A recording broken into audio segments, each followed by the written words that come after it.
Hello दोस्तों, स्वागत है आपका अपने YouTube channel only study centre 2.0 में। तो इस वीडियो में हम लोग झारखंड पॉलिटेक्निक के लिए बायोलॉजी का मोस्ट इंपॉर्टेंट क्वेश्चन देखने वाले हैं, जो कि आपके एग्जाम में पूछा जाएगा। ठीक है, और ये 2024 के लिए है। और जो 10th लेवल का झारखंड पॉलिटेक्निक दे रही है उनके लिए भी है, और जो लैटरल एंट्री दे रही है यानी कि 12th के लिए, 12th के बाद मतलब जो देते हैं जो लैटरल एंट्री जिससे मिलता है उन दोनों के लिए है। ऑफिशियल सिलेबस अगर आप लोग देखिएगा झारखंड पॉलिटेक्निक के वेबसाइट पर, तो दोनों का 10th लेवल बता रखा है, और 10th लेवल का ही पूछा जाएगा, 12th लेवल का नहीं पूछा जाता है। ठीक है ना, तो आपको ये कर लेना है। अब 12th वाले सोच रहे होंगे कि जिनका मैथ है, बायोलॉजी उनका तो होता नहीं कि बायोलॉजी पढ़ना है, तो ये जनरल बायोलॉजी है। जनरल बायोलॉजी आपको पढ़ना ही होगा। जनरल बायोलॉजी से आई थिंक 16 या फिर 15 क्वेश्चन आते हैं, इतना आपको करना ही होगा। और 10th लेवल का है तो 10th वाला ही सारा पूछता है, तो 10th में तो आप लोग पढ़े होंगे। बस एक बार फटाफट से रिवाइज कर लीजिए। मैं यहाँ पर क्वेश्चन करा ही रहा हूँ, तो बस इतना कर लीजिए, आपका अच्छा मार्क्स आ जाएगा। तो चलिए स्टार्ट करते हैं। और वीडियो को स्टार्ट करने से पहले हमारे चैनल पर नए हैं तो चैनल को सब्सक्राइब करके जरूर रख लीजिएगा। साथ ही वीडियो को अपने दोस्तों के पास शेयर कर दीजिएगा। इससे पहले मैंने मैथ का एक वीडियो, एक केमिस्ट्री का, एक फिजिक्स का करा दिया है। इसमें हम लोग बायोलॉजी का देख रहे हैं, और इसके बाद जो भी मैथ का बच गया है इसके बाद में एक ही वीडियो में कंप्लीट कर दूंगा। आई थिंक थोड़ा सा लंबा वीडियो वाला हो सकता है मैथ वाला, क्योंकि 40 क्वेश्चन आई थिंक बच गए हैं, तो थोड़ा सा लंबा हो सकता है, बट आप लोग कर लीजिएगा। ठीक है, तो चलिए हम लोग यहाँ पर स्टार्ट करते हैं और इसको देख लेते हैं। बहुत ही सिंपल है, सारे 10th लेवल का ही है। देखिए क्या बोल रहा है, 84 नंबर वाला क्वेश्चन।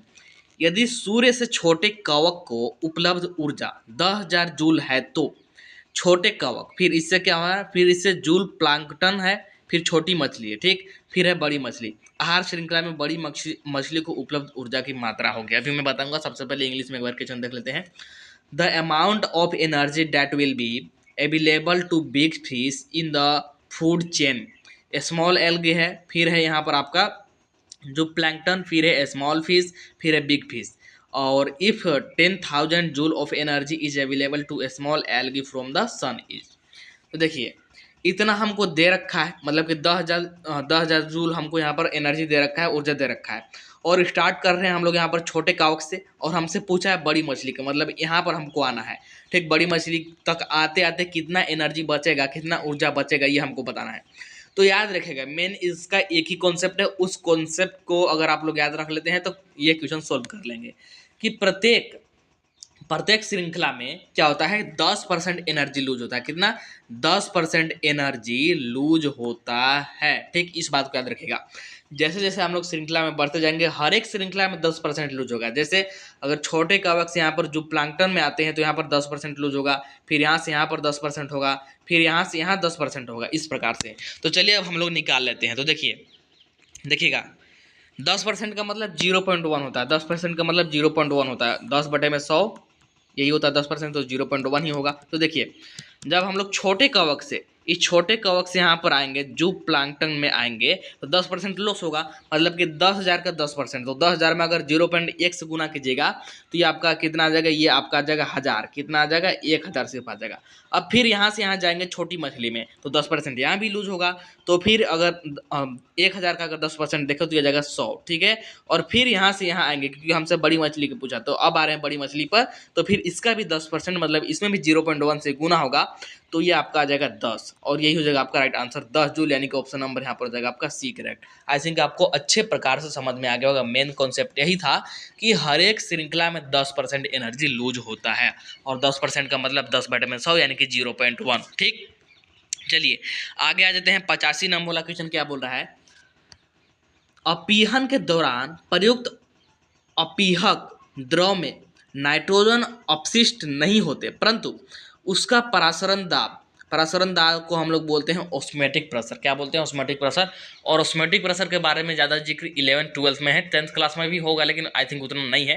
तो ये बोल सकते हैं एक प्रकार से, मतलब थोड़ा सा अलग क्वेश्चन है, बट कोई नहीं, एक आध क्वेश्चन होता है। ठीक, दाब के समान होता है। इंग्लिश में देखिए कि the डाइलिंग्स fluid used during dialysis is devoid of nitrogen's wastage but has the same osmotic pressure as।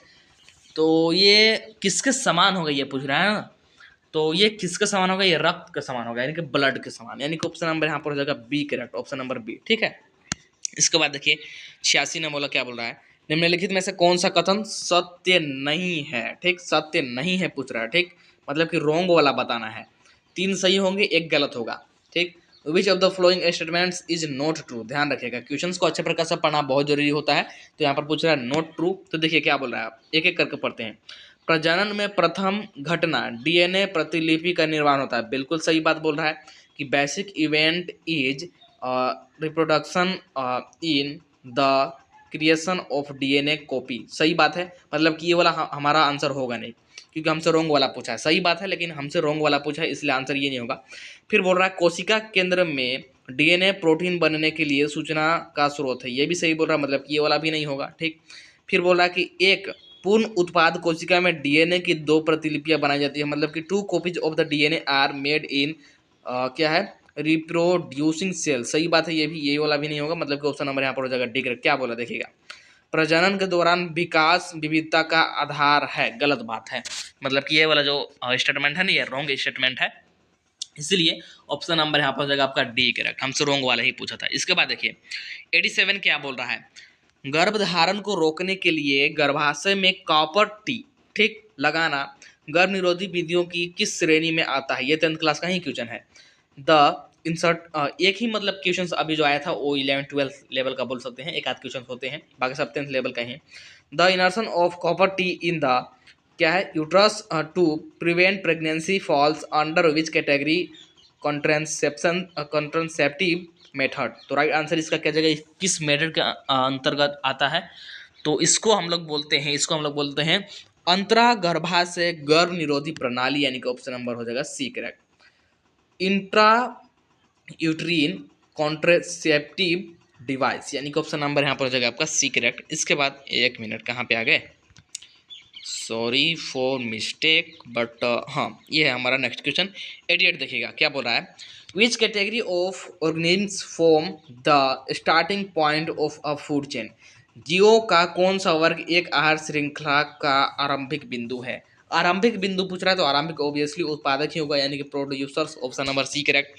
इसके बाद 89 देखिए क्या बोल रहा है, 89 देखिए कि अमीबा कोशिका पृष्ठ की अस्थायी अंगुली जैसी संरचनाओं का प्रयोग करते हुए भोजन ग्रहण करता है, जिसे कहते हैं, उसको हम लोग क्या बोलते हैं।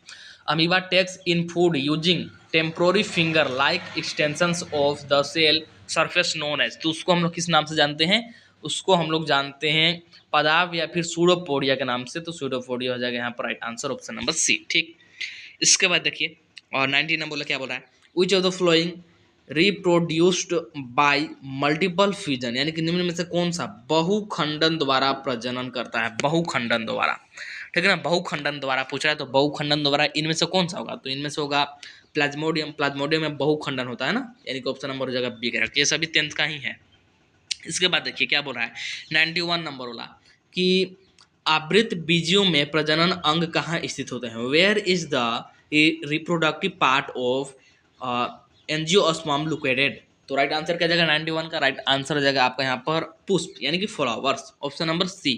ठीक, यही होगा ना, हाँ यही होगा। इसके बाद देखिए 92 which trophic level do pesticides enter the food chain, यानी कि किस पौष्टिकता स्तर पर कीटनाशी आहार श्रृंखला में प्रविष्ट होते हैं। तो राइट आंसर हो जाएगा आपका उत्पादक, यानी कि प्रोड्यूसर्स। इसके बाद इसके बाद नेक्स्ट क्वेश्चन पर आ जाते हैं। तो नेक्स्ट क्वेश्चन देखिएगा कौन सा है, नेक्स्ट है हमारा 93 क्या बोल रहा है देखिए 93 बोला कि energy drive from food we eat is stored in our body in the form of, हमारे द्वारा खाए गए भोजन से मिलने वाली ऊर्जा हमारे शरीर में के रूप में संग्रहित होती है। मतलब कि ऊर्जा किस रूप में हमारे शरीर में संग्रहित होती है ये पूछ रहा है। तो राइट आंसर क्या जाएगा ग्लाइकोजन के रूप में, यानी कि ऑप्शन नंबर यहाँ पर जाएगा आपका सी ग्लाइकोजन। ठीक है, इसके बाद आगे आ जाते हैं। तो 94 नंबर वाला क्वेश्चन देखिए क्या बोल रहा है, which of the following are responsible for the opening and closing of the stomata pore. क्या बोल रहा है कि पत्र रंध्र के छिद्र के खुलने और बंद होने के लिए निम्नलिखित में से कौन सा उत्तरदायी है। तो ये किसके कारण होता है, ये होता है रक्षक कोशिका के कारण, यानी कि गार्ड सेल के कारण, यानी कि ऑप्शन नंबर यहाँ पर हो जाएगा आपका बी करेक्ट। इसके बाद नेक्स्ट आते हैं 95 नंबर वाला पर क्या बोल रहा है देखिए क्या बोल रहा है कि निम्नलिखित में से किस ग्रंथि के द्वारा स्रावित हार्मोन लोगों के बौने और विशाल काय के लिए उत्तरदायी होता है। मतलब ऐसे आप लोग देखे होंगे कि कुछ लोग बौने होते हैं, कुछ लोग बहुत ज़्यादा लंबे होते हैं, तो ये कौन से हार्मोन के कारण ये होता है, ये एक्चुअली बताना है। तो राइट आंसर का जगह, राइट आंसर जगह आपके पास पीयूष। कौन सा? पीयूष, यानी कि ऑप्शन नंबर यहाँ पर जगह सी, यानी कि पिट्यूटरी। इसके बाद देखिएगा नेक्स्ट क्वेश्चन है 96 वाला, क्या बोल रहा है, which among the following is the product of fertilisation. निम्नलिखित में से कौन सा निषेचन का क्या है, उत्पाद है, निषेचन का उत्पाद पूछ रहा है ना। तो राइट आंसर क्या जगह, राइट आंसर जगह युग्मनज, यानी कि जिसको हम लोग बोलते हैं जाइगोट, ऑप्शन नंबर सी हो जाएगा। इसके बाद देखिए 97 नंबर, ये थियोरेटिकल टाइप का दे दिया है कि क्या पूछ रहा है, Gregor John Mendel was born in the year, यानी कि ग्रेगर जॉन मेंडल का जन्म किस वर्ष में हुआ था, ये बताना है। तो याद रखिएगा ये कब हुआ था, इनका जन्म हुआ था ग्रेगर जॉन मेंडल है ना, तो ग्रेगर जॉन मेंडल जी का जन्म हुआ था 1822 में। ऑप्शन नंबर हो जाएगा फर्स्ट करेक्ट, ठीक है, ऑप्शन नंबर हो जाएगा आपका फर्स्ट करेक्ट। इसके बाद आगे आ जाते हैं, तो आगे देखिए 98 नंबर वाला क्या बोल रहा है, एक मिनट, वे गुण जो विशिष्ट जीन के द्वारा नियंत्रित होते हैं और एक पीढ़ी से दूसरी पीढ़ी को दिए जाते हैं। The traits controlled by specific genes and are passed from one generation to other generation, तो उसको हम लोग क्या बोलते हैं, सॉरी उसको हम लोग क्या बोलते हैं, उसको हम लोग बोलते हैं इनहेरिटेड ट्रेड्स, यानी कि अनुवांशिक गुण, क्या बोलते हैं, अनुवांशिक गुण। इसके बाद देखिए 99 नंबर वाला सेकेंड लास्ट क्वेश्चन है, क्या बोल रहा है देखिएगा, an animal having rudimentary eyes among the following, निम्नलिखित में से किस जीव की अल्प विकसित आंखें हैं, अल्प विकसित, तो ये किसका हो जाएगा, ये हो जाएगा आपका प्लेनेरिया का, यानी कि ऑप्शन नंबर डी करेक्ट। इसके बाद देखिए लास्ट क्वेश्चन क्या बोल रहा है, देखिएगा कि उद्भव का सिद्धांत किस वैज्ञानिक ने दिया, the scientist who gave the theory of evolution is, evolution का, तो ये जानते होंगे, बहुत ही सिंपल क्वेश्चन है, कौन, चार्ल्स डार्विन हो जाएगा, इनका ऑप्शन नंबर यहाँ पर हो जाएगा बी आपका करेक्ट, ठीक है। तो इस प्रकार से आपका बायोलॉजी कंप्लीट हो गया, केमिस्ट्री भी कंप्लीट मैंने करा दिया, फिजिक्स भी करा दिया है, और इस वाले का मतलब ये जो हमारा सेट चल रहा है इसका भी मैथ का बचा है, तो मैथ का कंप्लीट करा दूंगा, और आगे भी आपको बायोलॉजी, फिजिक्स, केमिस्ट्री सारा का वीडियो मिलता रहेगा। मैक्सिमम से मैक्सिमम स्टूडेंट जोड़ने का प्रयास कीजिए, ठीक है। तो चलिए मिलते हैं नेक्स्ट वीडियो में, तब तक के लिए tata bye bye, see you in the next video में, और वीडियो को लाइक करके चैनल को सब्सक्राइब जरूर कर लेगा। चलिए मिलते हैं नेक्स्ट वीडियो में।